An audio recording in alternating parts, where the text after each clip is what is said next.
Jeff, it's just about beer o'clock. I think you may be right. Good thing there's a tavern right here on the Putnam Pike in Chepachet, Rhode Island. That is convenient. Let's go inside. Oh, this place is a time warp for sure. This looks like an old New England tavern. There's rustic tables and decor, and, oh yeah, there's a bar there in the back. Right. 2 of those, please. Cheers. Cheers, Ray. This is the old Stagecoach Tavern. Today it's known as the Tavern on Main. It was built in the early 1700s, back when this country was still England. These walls and grounds have seen a few things over the centuries, and maybe today that's why they call this bar and restaurant Chepachet's Most Haunted. Hello, I'm Jeff Belanger. And I'm Ray Auger. Welcome to episode 319 of the New England Legends podcast.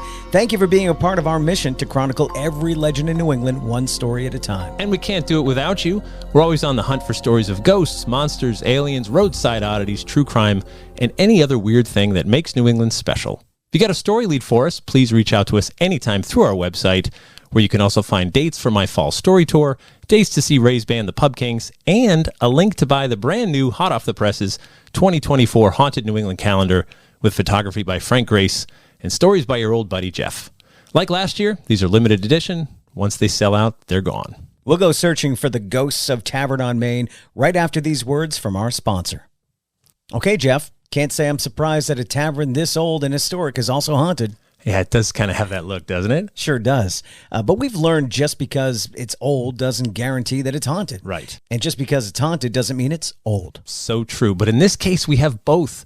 When it was first built 3 centuries ago, this was a 2.5-story colonial home constructed around a large central fireplace, as they often were.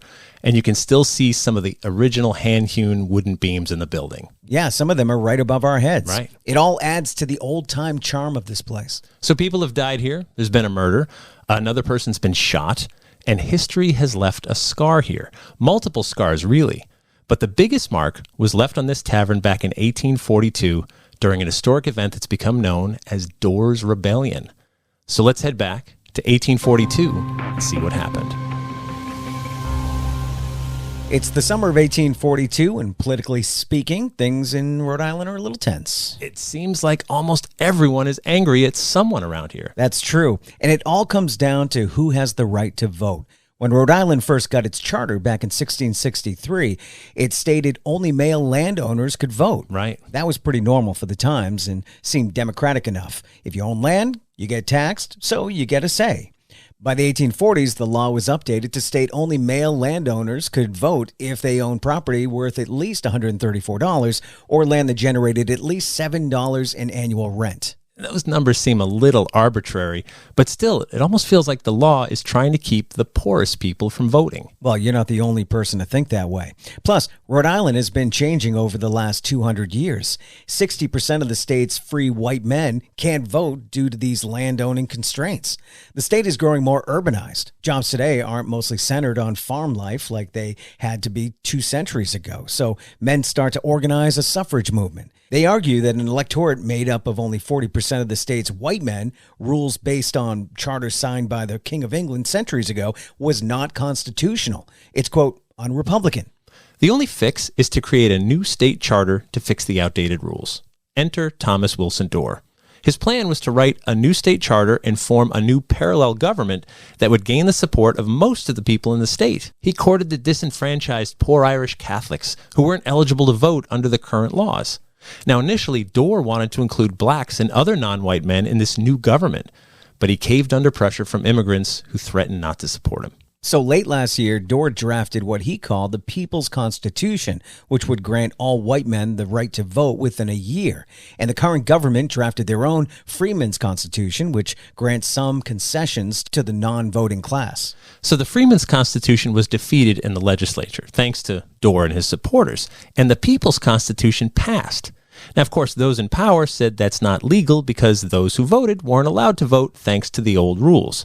Dorr said the vote is legal because some of the support came from the existing voting class. So earlier this year, both groups organized elections, with the people selecting Thomas Dorr as governor and the voting class electing Samuel Ward King as their governor. Both sides claim their governor is the legit one. Things are coming to a head. So back on May 19th of this year, the Dorrites, as they're called, led an attack against the arsenal in Providence, Rhode Island. The Charterites, or those who supported the original state charter, were able to fend off the attack, sending Dorr to flee to New York, where he regrouped and gathered some more troops. It's now late June, and Dorr and his forces are gathering at Acote's Hill in Chepachet, just about a quarter mile from this tavern, where he intends to hold a Rhode Island General Assembly on July 4th. Governor King hears about this gathering and decides to send in the state militia. Dorr knows he's outgunned and outnumbered. He can stay here and fight to the last, or he can spare his men. Knowing King's troops are scheduled to arrive tomorrow, Dorr retreats.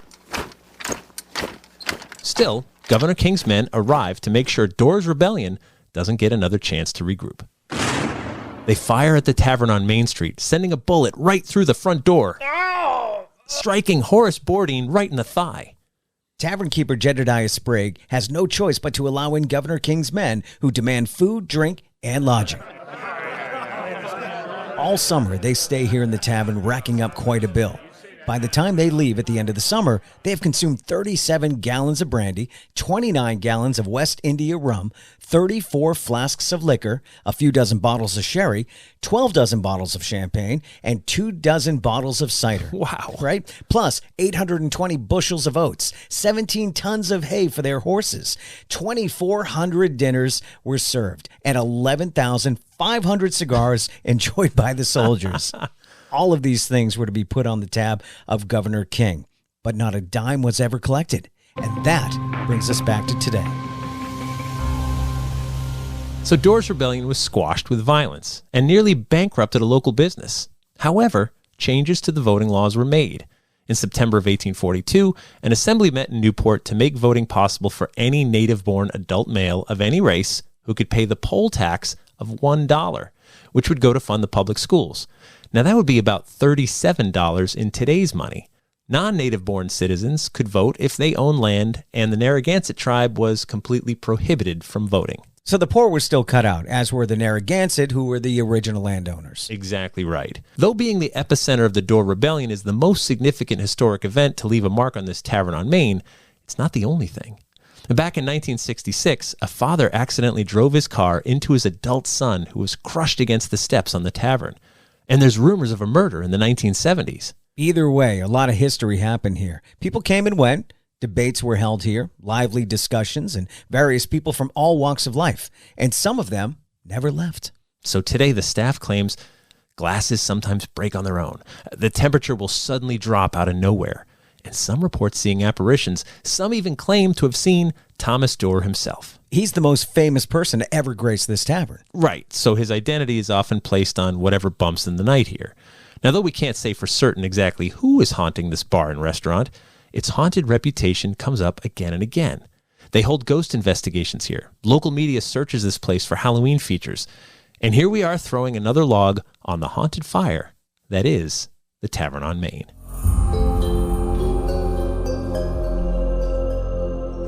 Funny how those fires keep us warm and give us chills. So true. And that brings us to After the Legend, where we take a deeper dive into this week's story and sometimes veer off course. After the Legends, brought to you by our Patreon patrons. Inside our Patreon, you'll find early access to new episodes, plus bonus episodes and content that no one else gets to hear. We deeply appreciate those who understand great content isn't free. They help us with our hosting, marketing, and production costs, and we can't do it without them. The only thing missing is you. It's just $3 per month. To sign up, head over to patreon.com/New England Legends, and we'd love to have you there. And if you want to see some pictures of the Tavern on Main, click on the link in our episode description or go to our website and click on episode 319. We tell a lot of stories about bars and restaurants and breweries and taverns. I love it. Yeah. It's always on your radar to hit those stories. We get hungry, we get thirsty, right? Lots of haunted restaurants at these old historic places. You know, we've talked about this with plenty of them that we've been to before. You walk in and you can imagine like discussing the American Revolution. Oh, yeah. Like as it was happening. Should we be England? Should we break off? Should we do, I don't know. I've been a subject of the king, the Civil War. Like you can imagine the conversations that must have taken place, you know, centuries ago. Right. And then it got to the 80s and it was Coke or Pepsi. And then it just dumbed down challenge. from there. Yeah. Right. So I wanted to make one comment on voting But have you heard of Sir Francis Galton? Galton? No, not the Yeah. Galton. I thought No. you said Dalton. I know him. Sir Francis Galton. Okay. No, and it's fine. This is a little bit obscure. So anyway, this is a really interesting story. In 1906, at the West of England Fat Stock and Poultry Exhibition, picture it like the the county fairs we have, Sure, right? yeah. So they had a prize ox, and people could try to guess the weight of the ox. You write your guess down, you put your name, you turn it in. Whoever's closest wins some kind of prize. This happens today, right? Sure, At some yeah. of these exhibitions that they have. So 800 entries were turned in, and Galton asked the organizers, "Hey, when you're all done, can I have them all?" And they said, "Absolutely. We're going to just throw them away anyway." So he took them back. 13 were illegible. 787 he could read. And as you would imagine, some of those guesses were way too high. Right. Some of those guesses were way too low. But he averaged every single one of them, all 787 guesses, and it came out to 1,197 pounds. The actual weight of the prize ox was 1,198 pounds, Okay. off by one. The point? His point was there's wisdom in the crowd. Oh. That if we hear from everybody, we get to the right conclusion. That was his point. It's pretty amazing that he proved that point. This has been this. You can do this experiment tomorrow if you want. A jar full of gumballs. Yeah. Hundreds of them, right? If you ask 100 people to guess how many are in there, if you average all 100 guesses, it should be pretty darn close, if not exactly right. I have to try that sometime. It's amazing. I've never thought of doing that. I've seen it done, like Yeah. usually with the marbles or the gumballs in the jar. It's the same experiment. It's Yeah. no different. If you get everybody's opinion, you reach the right conclusion. And so his point, Galton's point, was like, if you let everyone vote, you'll get the right answer. You may not like it. Right. You may not like that right answer, but you'll get to the right answer. And I think it just ties back to the Dorr Rebellion. And then, of course, that was just men arguing Yeah. over which men could vote. And then eventually we, of course, heard from women later on and so on. I love the arbitrary numbers. Yeah. It's just it seems like they just pulled that right out. Well, that sounds good. How about $7? Well, and the poll tax too. So $1 to vote, $37. Imagine if today they said if you want to vote, it's $37. That would prohibit a lot of people. In a good way, I think. If you're really serious about making a difference, you might pay. But dude, there's people that don't have $37 to No, spare. that's true, I guess. Like that's How about food. $5? That's food for their family. $1? I'd $5. So they don't get a biggie bag that week already from live Wendy's. here. You know, Not a sponsor. But that's not a sponsor. But that's one of the things that you think about. I know, I get it. Yeah. It's all right. Yeah. No, I'm just I get concerned about the people that have no business voting, but we do have a business. I get it. You know what I mean? I don't think I'm explaining myself if we hear right. from the people that have no business voting and are not educated, don't pay attention to the issues and are crazy, and you include the people that That's true, pay yeah. close It attention, all averages out. It should average out. Yeah. That's what Galton That's would the tell whole you. point. You think they're crazy voting for whoever, and you think these people are really smart for voting for whoever, average it all out, and Yeah. we'll find the right person. You think that experiment lends itself to mob mentality as well? I get that because I've also heard plenty of people say one person is smart, a group of people is dumb, right? Yeah. Like any one of us. But maybe there's a point. Of course there is. Maybe Well, with the picketing, rioting, that's a horrible word or example, but maybe there is a point. we can work ourselves into a frenzy. We can. There's no question. And then you stop thinking and you start just acting like let's burn and pillage and flip cars over because our sports team lost. Bad example, but yeah. But it happens. Too soon. It does, yeah. You're like, whoa, why did the riot break out? Imagine future historians. Well, one football team lost to another football team and 4 people died. Yeah. And the funny thing is the winning team city also experienced some burning cars. Right, I know. Oh, so yeah, but the winning, they did the same thing.